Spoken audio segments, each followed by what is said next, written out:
Hi hello' আদিনাপুৰ আজি আমি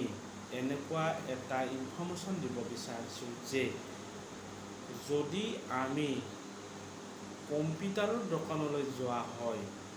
বা কিছুমান বস্তু বনাবলৈ যদি যোৱা হয় কম্পিউটাৰ দোকানত কিছুমান কথা আমি জানিব লাগিব যে জানিব লাগিব নেকি যিজন দোকানী অৰ্থাৎ মালিকৰ পৰা আমি কথা জানিব লাগিব যে এটা জিমেইল বনালে আপোনাক কেইটকা লাগিব এইটো কথা সুধিব লাগিব ফাৰ্ষ্ট নহ'লে এইখিনি মোৰ DTP কৰিব লাগে আপোনাক কেইটকা দিব লাগিব পাৰ পেজ কেইটকা দিব লাগিব ঠিক তেনেধৰণে যদি আমি গোটেইবোৰ বস্তু যদি আলোচনা কৰি লওঁ তেতিয়াহ'লে আমাৰ কোনো মানে অসুবিধা নাই এই কথাটো যে মই আলোচনা কৰিম আজি এই কথাটো মোৰ লগত হৈছে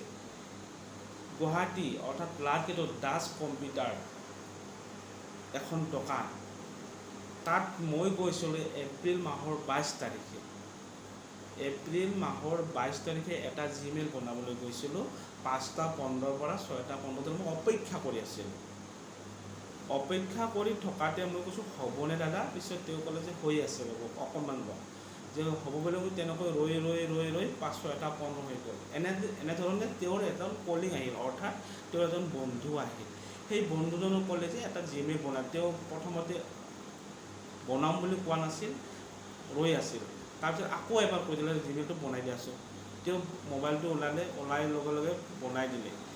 দিয়ে 2 মিনিট বা 3 মিনিট ধৰি লওক 4 মিনিটৰ ভিতৰত জিমেইলটো আমাৰ কমপ্লিট হৈছিল কমপ্লিট হোৱাৰ লগত তেখেতে মোক সুধিছিল যে আপোনাৰ মোবাইলটো দিয়ক মই কৈছোঁ মোৰ মোবাইলটো চাৰ্জ নাই মানে মানে বন্ধ হৈ গৈছিল মানে ছুইচ অফ হৈ গৈছিল মোৰ লেপটপটোৰো তাৰমানে বেয়া হৈ আছে মানে কৰিব নোৱাৰি মই কৈছোঁ ইয়াতে কৰি লৈ যাওঁ মানে 20 টকা যাব তাৰ কোনো মানে অসুবিধা প্ৰয়োজন আছে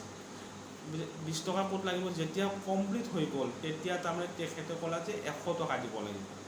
মই 100 টকা কিয় 20 টকা দিব নহয় আমি মানুহলৈ 500 টকা লওঁ মানুহলৈ আমি 1000 টকা লওঁ মোৰ তাত যদি জিমেইল বনাবলৈ হয় তেতিয়াহ'লে মই ইমান দিবই লাগিব মোৰ এইটো ৰুলে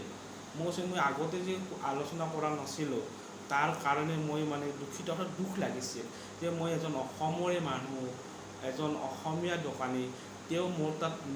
লুট কৰিলে যে যিকোনো হওক যে মোৰ তাৰ পৰা লৈ গৈছে মই মানে হাৰিছোঁ যদি অইন মানুহৰ তাত 20 টকা এজন লৈ যায় তেতিয়াহ'লে কি হ'ব তেওঁতো 100 টকা দিব লাগিব তেওঁতো 1000 টকা দিব লাগিব তেওঁতো 500 টকা দিব লাগিব সেইকাৰণে আমি ক'বলৈ বিচাৰিছোঁ যে যিকোনো কম্পিউটাৰ দোকানলৈ যোৱাৰ আগতে আপোনালোকে যি বনায় আগতে পইচা পাতিৰ কথাটো পাতি ল'ব তাৰপিছত বনাবলৈ দিব তেতিয়াহে আপোনালোকে বিপদত নপৰিব জয় আই অসম।